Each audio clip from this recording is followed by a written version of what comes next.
Jamila from Bermuda again. So taking what you just said about meeting the participants where they are, with your startup weekend, as you said, it's like step 3, I think, right? Or 4. Action phase. Right. So in Bermuda, I would say that we usually start at step 4. Like people come in and they're like, okay, I'm ready to start my business. And they spend less time on the idea and how to do that and even building the team phase. So understanding that and knowing that I'm interested in doing a startup weekend, can I do the startup weekend and do what you did, which is maybe not make it about starting up the company, but about let's talk about your idea and whether or not it makes sense and that sort of thing. Is that possible? And if so, do you have some sort of format or template that can be used to do that? Well, and I know Mark's got a comment on that. I have a really quick comment. In my hometown, I actually saw that problem. Everybody was looking for the startups and the growth, and I'm from a town in the Midwest, right? I'm from Columbus, Ohio. And so what I did from afar, I was living in Kansas City at the time, I suggested just an idea pitch, right? It was just an idea pitch in the morning. It had to be half university, half open to the public, and it was at 7:30 in the morning on Fridays.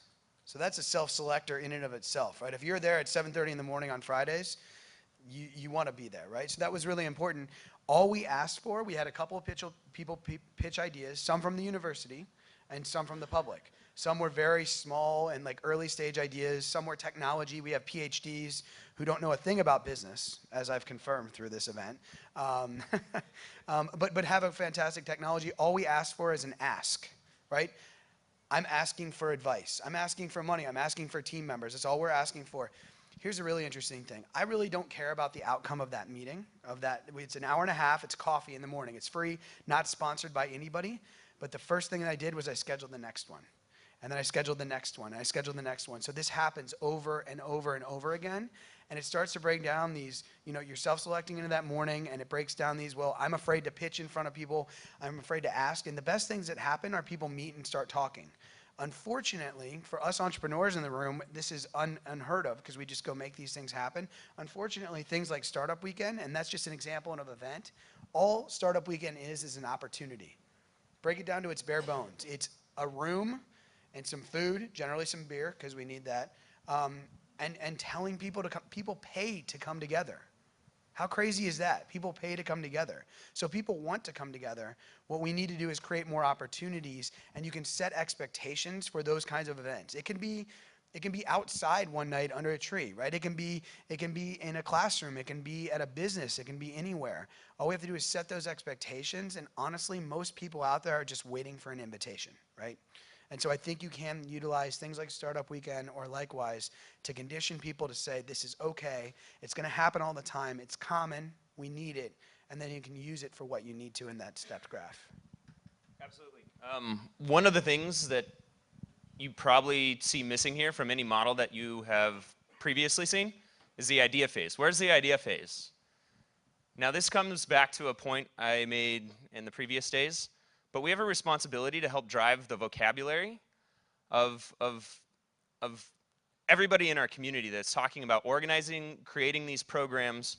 But one of the things that drives me nuts is the conversation about ideas. We're going to have an idea competition. We're going to have an idea pitch. It's so centered around ideas. One of the biggest statistics that nobody's talking about right now is teams, people. Over 65% this is a statistic that can be proven, and I think it's a lot higher. Over 65, because I think everybody else is lying, 65% of team and startup failures come from team issues, co-founder issues. Single entrepreneurs are not likely to succeed. There's something like a 4% success rate for somebody that's a single founder of a company. So the next time somebody comes up to you and says, I've got this idea, ask them who's their team, right? Because they're already against all odds. So having a team is so critical. Now, the next question is, great, how do I find a team, right? And something like Startup Weekend, it has this sex appeal, this allure of starting a company, which is why people show up. Yes, that's an end goal for everybody in the room. But then we have the responsibility to drive the conversation away from, no, this isn't about the idea. Ideas are important, yes, they need to be good. But let's figure out how to get a great team.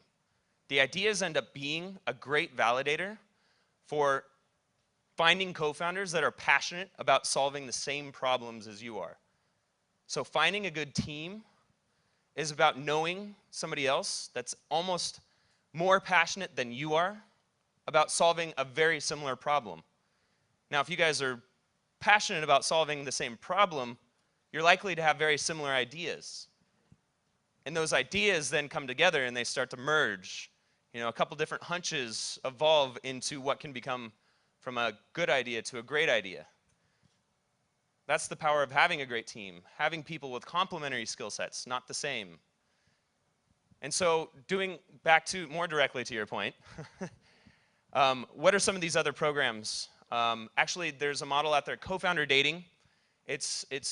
So a lot of it's in the branding, but changing the conversation away from ideas that you can help influence and bring to your communities earlier. So co-founder dating is a great model out there, and it really sends the right message. But just getting people in the room serious about finding team members. Well, and so to your point about teams, though, interestingly enough, even that title sets an expectation, right? Co-founder dating. I think I made this point the other day on stage, but I definitely just made it this morning.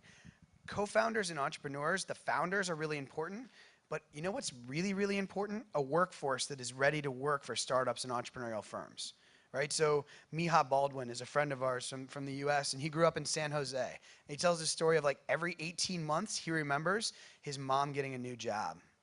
Isn't that kind of weird? I mean, how many of us in this room grew up, if your mother worked, for instance, grew up with your mother getting a new job like every 18 months, 36 months. It's kind of uncommon, right? But it cultured him, and he understood that she wasn't founding companies, but she was working for companies. And so it's important to find, I believe that most entrepreneurs will self-select, right? And they'll find co-founders, but we also need to condition communities and workforces at large to have the risk tolerance to understand what it means to work for a job, to understand, the way to say it now is that you're going to have to update your LinkedIn profile in 6 months or 18 months, right? And that's kind of a scary thing, but it's also an inhibitor. We did a really non-scientific poll at the Inc. 500. I might have said this the other day, but we said, what are the things that are going to inhibit growth? Inc. 500, fastest growing companies in the US, right? What's going to inhibit your growth in the next year? It wasn't the regulatory situation. It wasn't taxes. It wasn't the ability to raise capital. You know what the number one thing that they thought would inhibit growth or stop growth? Finding good people. So it's not only about the entrepreneurs, it's about finding the people to grow them. And that goes back to your point. How do we build events for people, lower down in that step, but also how do we build events that condition people to understand you don't have to start a company to be entrepreneurial. You can be working, the first employee and the third employee are very important as well. But it goes back to people versus ideas. Just one quick point to make to fast forward here as well. You'll notice that funding isn't up here. So yes, we have scale, but it's not funding. It's not seed investment. This is another vocabulary thing. I really think we all have such a responsibility. Funding does not equal success. So we hear a lot of even these accelerator programs. How do they measure their success? Funding. Teams coming in with crappy ideas, hopefully making them great by the end. And yes, some of them are going to make it by all odds, right? But most of them aren't. But their goal is still funding, and that's how they're measuring success. Now, the truth is only 17% of Fortune 500 firms ever took any kind of funding. So the next time we hear anybody talking about funding being a metric for success, or next time somebody comes out of any of these programs kind of asking, especially from this action startup phase, what's my next step? Is it to go talk to an investor? No. It might be a very useful exercise, and for a lot of companies, yes, it might be very important to have some kind of funding, but remember that bootstrapping still is the majority of the companies that are successful.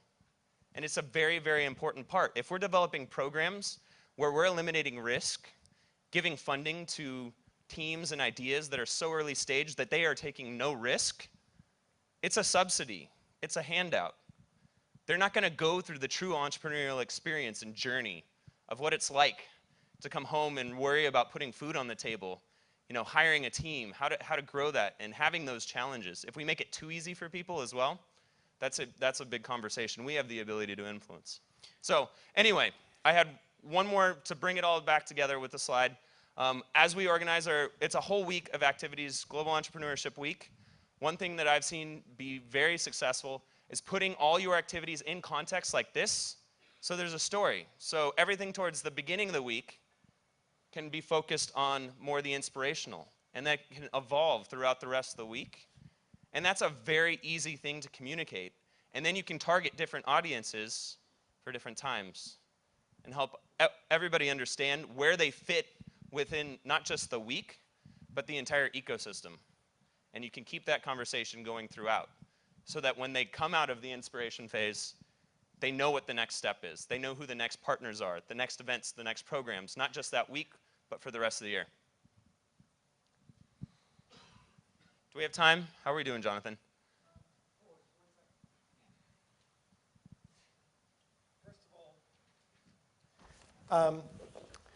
We're going to continue this conversation a little bit longer. We're going to take a quick pause here because I haven't asked these guys whether they're okay with this, but we're going to continue this discussion and allow you to a little bit longer. But I want to point out that for those that want to get started on time, there is a web discussion in room 7. So because you can't all get lunch at the same time, if one or two of you want to start slipping out and getting your lunch, if you're really keen to be at the beginning of your working lunch session, there's a web session in room 7.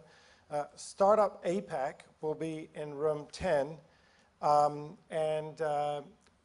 of the hosts, we're having a new country host luncheon some of you knew about in room 11C. So if you were planning on going to those lunches and you want to start slipping out, you may. Mark and team will not be here. Mark and Nick will not be offended, but we'd like to just see if we could have a little bit more of this discussion for those of you that are not going to that lunch. Yes?